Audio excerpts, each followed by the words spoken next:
वेदव्यास जी कहते हैं कि वे भगवान सत्य स्वरूप हैं, जन्माद्यस्य यतः, जिनसे ये संपूर्ण सृष्टि जन्म लेती है, पालित होती है, और अंत में जिन परमात्मा में ही ये सृष्टि लय को प्राप्त हो जाती है।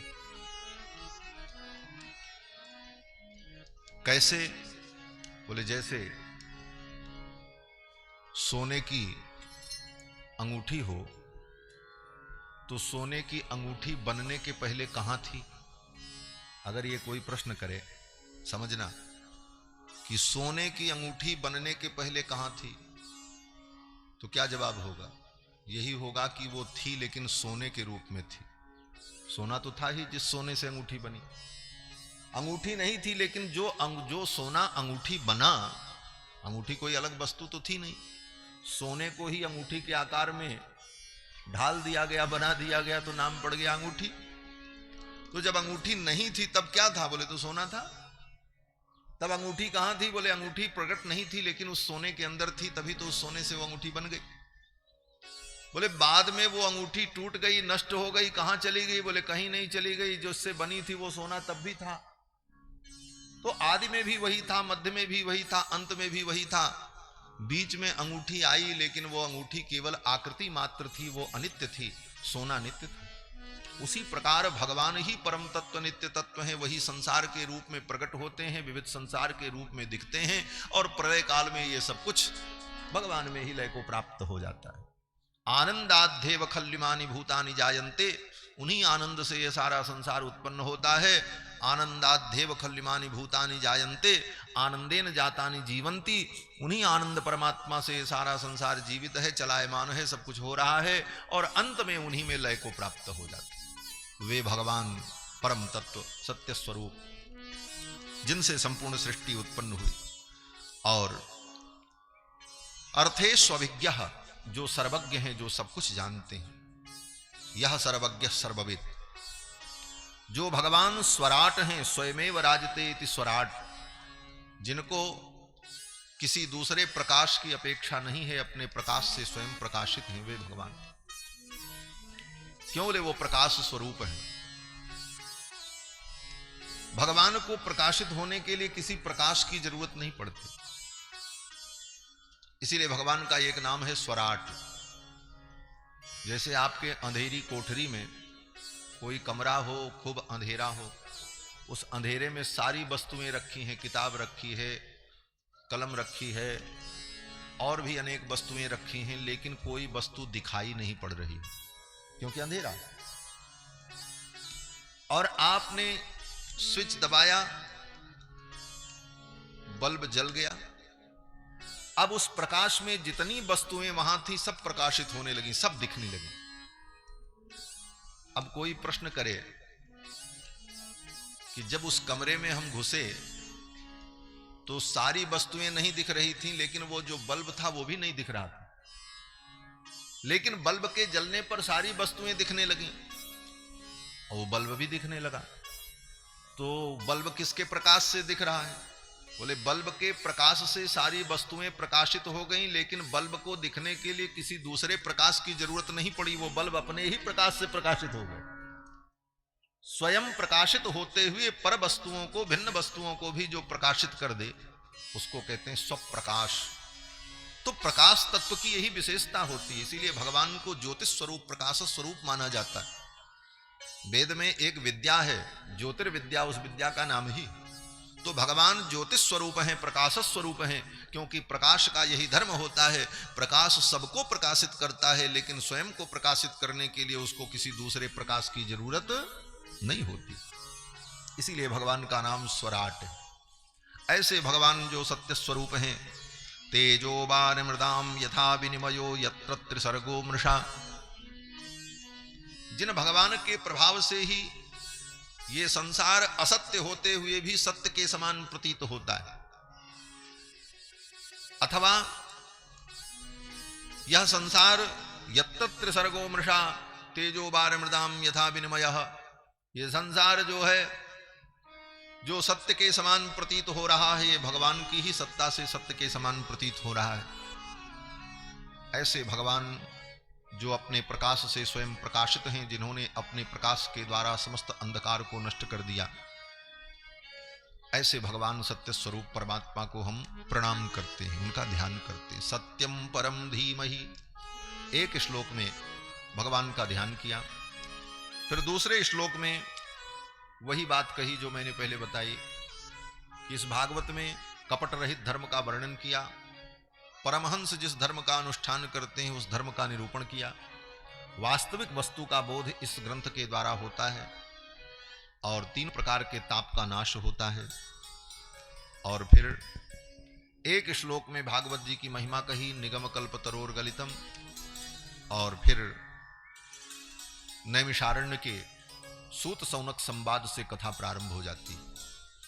सूत सौनक संवाद में कहते हैं कि नैमिषारण्य में सौनक जी ने सूत जी से प्रश्न किया कि त्वया खलु पुराणानि सेतिहासानि चानघ आख्यातान्यप्यधीतानि धर्मशास्त्राणि यान्युत। हे भगवान, आपने अनेक पुराणों की कथा सुनाई, अनेक धर्मशास्त्र का आपने व्याख्यान किया, आपके द्वारा हमने बहुत सारी कथाएं सुनी, लेकिन अब हम आपसे ये जानना चाहते हैं कि पुंसाम एकांततः श्रेयस्तन्न संसितुमर्हसि। हे भगवान, परम श्रेय क्या है, हम जानना चाहते हैं। ये पहला प्रश्न किया है सौनक जी ने, श्रेय क्या है। दूसरा प्रश्न किया कि शास्त्र सारः कः, समस्त शास्त्रों का सार क्या है। अतः साधोत्र यत् सारम समुद्धृत्य मनीषया, आप अपनी मनीषा से, अपनी बुद्धि से ये तय करके हमें बताओ कि समस्त शास्त्रों का सार क्या है। ये दूसरा प्रश्न। पहला प्रश्न पूछा श्रेय क्या है। श्रेय माने परम कल्याण, श्रेय माने परम सुख, श्रेय माने वो आनंद जो आनंद मिलने के बाद कभी नष्ट न होता हो, उसको कहते हैं श्रेय। और जो आनंद मिले और नष्ट हो जाए उसको कहते हैं प्रेय। जब आपको भूख लगी हो तो बढ़िया रोटी सब्जी दाल चावल बड़ा प्रिय लगता है, और ज्यों ही खाना शुरू करो आनंद मिलता है, लेकिन वो आनंद फिर धीरे धीरे घटता चला जाता है। पहला कवर खाए तो उसमें जो आनंद मिला वो दूसरे में नहीं मिला, दूसरा खाए तो जितना आनंद मिला तीसरे में वो नहीं मिलेगा, चौथे में वो नहीं, और पेट भर जाने के बाद तो चाहे बड़ी से बड़ी चीज हो सब बेकार, फिर उसमें आनंद नहीं दिखता उसको। इसी को अर्थशास्त्र में तुष्टि गुण कहा। जो लोग अर्थशास्त्र पढ़े होंगे उनको मालूम होगा कि भोजन करते समय प्रथम रोटी में जो तुष्टि गुण होता है वो दूसरी रोटी में नहीं होता, और दूसरी में जो तुष्टि गुण होता है वो तीसरी में नहीं होता, और तीसरी में जो होता है वो चौथी में नहीं, और पांचवी छठी तक तो तुष्टि गुण खत्म हो जाता, रोटी वही रहती। तो संसार में जितनी वस्तुएं हैं ये प्रिय हैं, क्योंकि उन वस्तुओं से आनंद तो हमको मिलता है, लेकिन बाद में वो आनंद खत्म हो जाता है। बहुत सुंदर सुंदर वस्तु हमने खाई, पहले क्षण में उस वस्तु से आनंद मिला, दूसरे क्षण में कुछ कम हुआ, तीसरे क्षण में कुछ कम हुआ, बाद में उस वस्तु में कोई आनंद हमको समझ में नहीं आता। कोई सुंदर कपड़ा भी आप लेकर के आओ पहनने के लिए, पहले दिन पहने तो बड़ा आनंद हुआ, दूसरे दिन पहने थोड़ा आनंद कम हुआ, तीसरे दिन फिर 10-20 दिन बाद फिर साधारण सी बात हो जाती, उसको पहनने में कोई आनंद नहीं आता, वो आनंद घट जाता। किसी व्यक्ति से आपका बहुत प्रेम हो, जब तक वो मिले ना तब तक उसके लिए बहुत व्याकुलता, मिल जाए तो बड़ा सुख बड़ा सुख, लेकिन फिर धीरे धीरे धीरे धीरे वो सुख कम होने लगता। यही संसार की निस्सारता है। कहते हैं ये प्रेय है। और श्रेय क्या है? बोले श्रेय वो है जो आनंद मिले और फिर वो कभी आनंद समाप्त न हो, उत्तरोत्तर वो आनंद सदा बढ़ता ही जाए। वो आनंद कौन है? बोले वो परम आनंद भगवान ही श्रेय है, परम तत्व है। तीसरा प्रश्न किया कि स्वावतार प्रयोजनम, भगवान के अवतार का प्रयोजन क्या है, भगवान अवतार क्यों लेते हैं। चौथा प्रश्न किया किम कर्म, अवतार लेकर के भगवान कौन कौन से कार्य करते हैं। और पांचवा प्रश्न किया केवताराश्च, भगवान के कितने अवतार हैं। और छठवां प्रश्न किया कि भगवान जब अपनी लीला को पूर्ण करके चले जाते हैं तो स्वाम काष्ठाम अधुनोपेते धर्मक्कम शरणम गतः, धर्म किसकी शरण में रहता है, धर्म का आश्रय कौन है।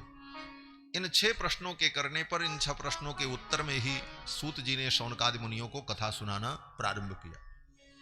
सर्वप्रथम श्री सूत जी महाराज ने भगवान सच्चिदानंद को प्रणाम किया। सच्चिदानंद रूपाय विश्वोत्पत्त्यादि हेतवे तापत्रय विनाशाय श्री कृष्णाय वयं नुमः।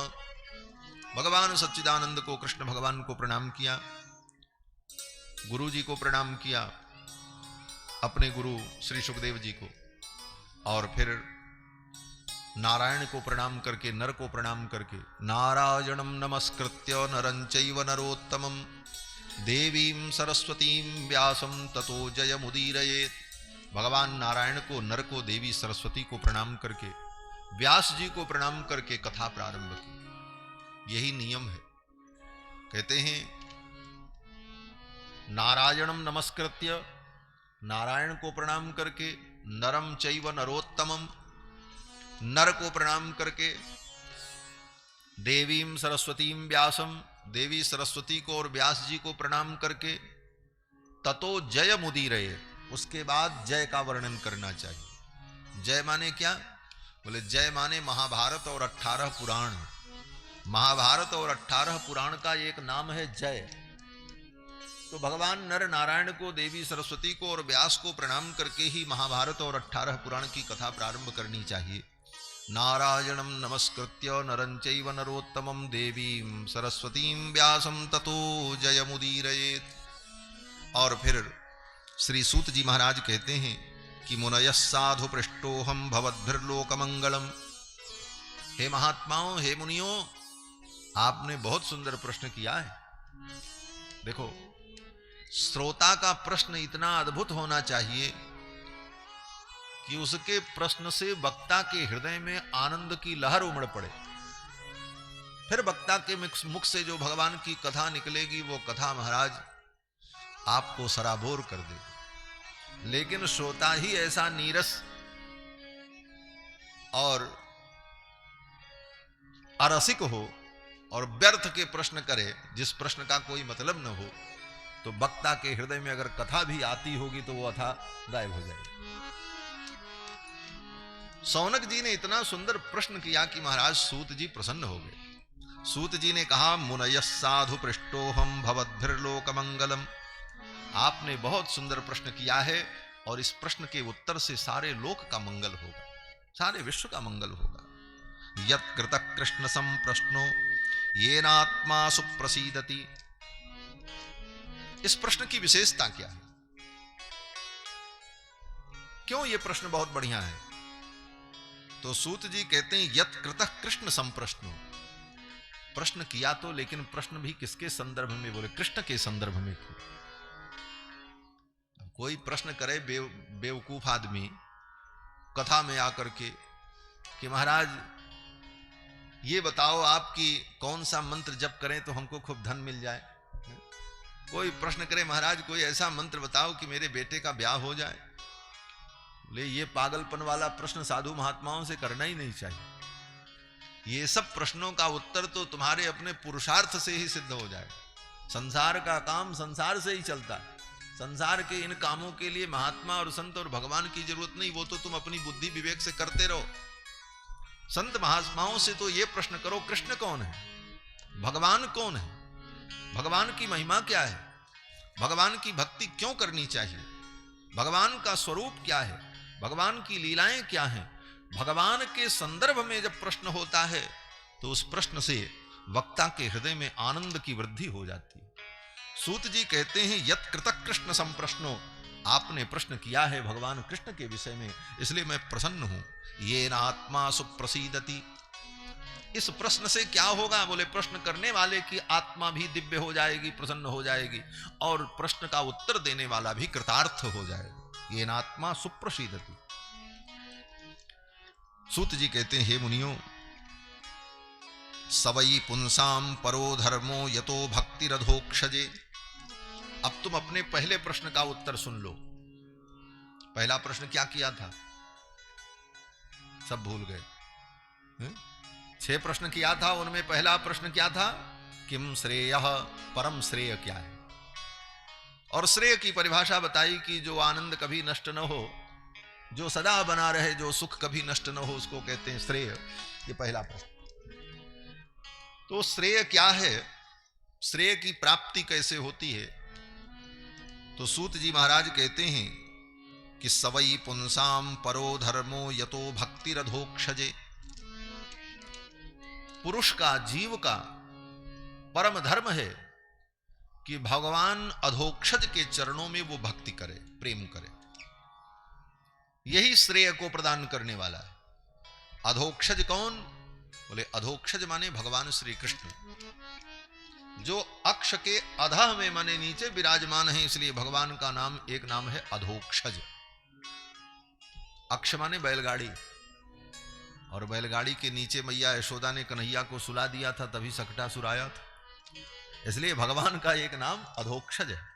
उन भगवान अधोक्षज में जिसकी प्रीति हो, सवई पुंसाम परो धर्मो यतो भक्तिरधोक्षजे अहैतुक्य प्रतिहता ययात्मा संप्रसीदति। ऐसे भगवान के चरणों में हमारी भक्ति हो, भगवान कृष्ण के चरणों में। कैसी भक्ति हो?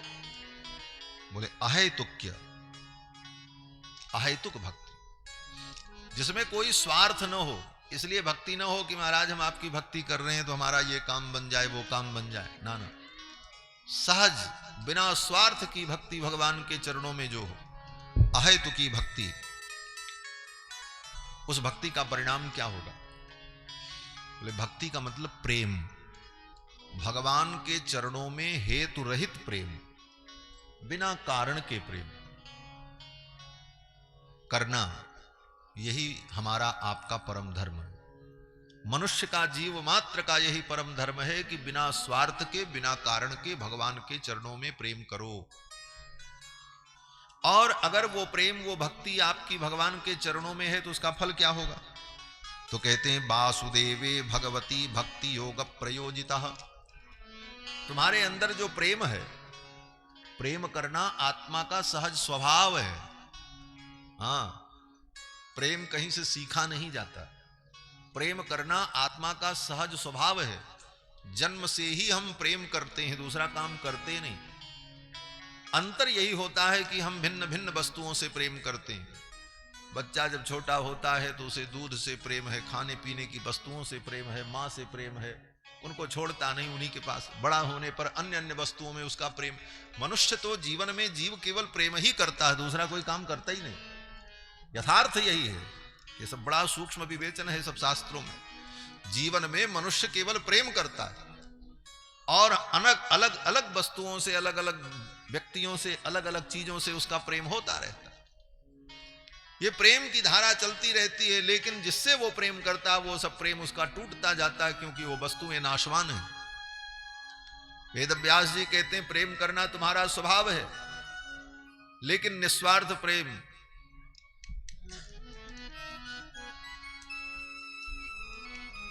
भैया पानी उन्हीं बीच में पिलाने की व्यवस्था कर रहे हो तो फिर हम भी पी लें, आराम करें थोड़ा देर। बोलो श्री सीता रामचंद्र भगवान की। इससे कथा में विघ्न होगा। कथा सुनने वाले भी आपका प्लेट और पानी देखने लग जाएंगे। जिसको पीना होगा वहीं जाके पी लेगा धीरे से। और कथा पियो, फिर प्यास नहीं लगेगी। हमको तो यही लगता है। बोलो श्री सीता रामचंद्र भगवान की। बोल तो हम रहे हैं, प्यास तो हमको लगनी चाहिए। आप तो सुन रहे हो। और यहां तो कथा को पीने के लिए ही कहा गया, पिबत भागवतम रसमालयम। इस रस को पियो। अगर आप पियोगे तो प्यास कहां लगेगी। और अगर प्यास लगती भी है तो ऐसा करो, कल से एक प्लास्टिक की बोतल अपने अपने बगल में रख लेना, और जब जिसको जरूरत लगे धीरे से पी लेना। क्योंकि कोई पानी लेकर के आपको आएगा, पिलाएगा, तो अगल बगल वाले भी ध्यान आकर्षण होगा और कथा में कहीं न कहीं भाव की च्युति हो जाएगी। इसलिए बोलो श्री सीता रामचंद्र भगवान की जय। 2 बार भगवान नाम संकीर्तन कर लें। भज राधे राधे गोविंद गोविंद राधे, भज राधे राधे गोविंद गोविंद राधे, भज राधे राधे गोविंद गोविंद राधे, भज राधे राधे गोविंद गोविंद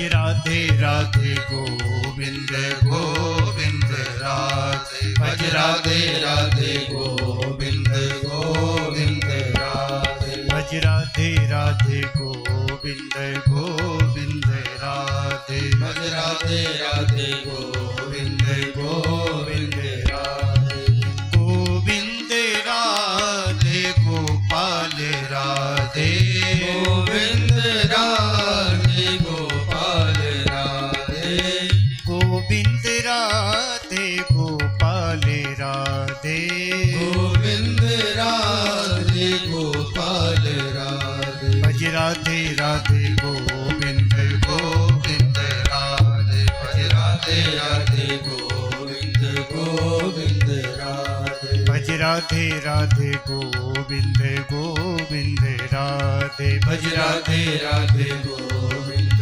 गोविंद राधे गोविंद राधे गोपाल राधे गोविंद राधे गोपाल राधे गोविंद राधे गोपाल राधे गोविंद राधे गोपाल राधे भज राधे राधे गोविंद गोविंद राधे भज राधे राधे गोविंद गोविंद राधे भज राधे राधे गोविंद गोविंद राधे भज राधे राधे गोविंद गोविंद राधे गोविंद राधे गोपाल राधे गोविंद राधे गोपाल राधे श्री गोविंद भगवान की जय जय जय श्री राधे श्याम।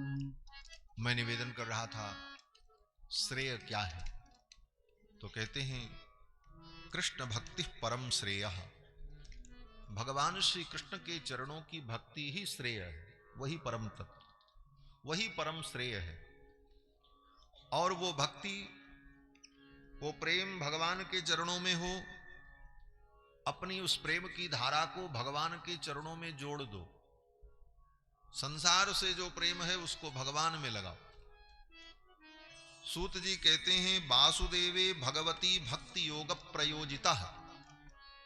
अपने भक्ति योग को भगवान वासुदेव में प्रयोजित कर दो।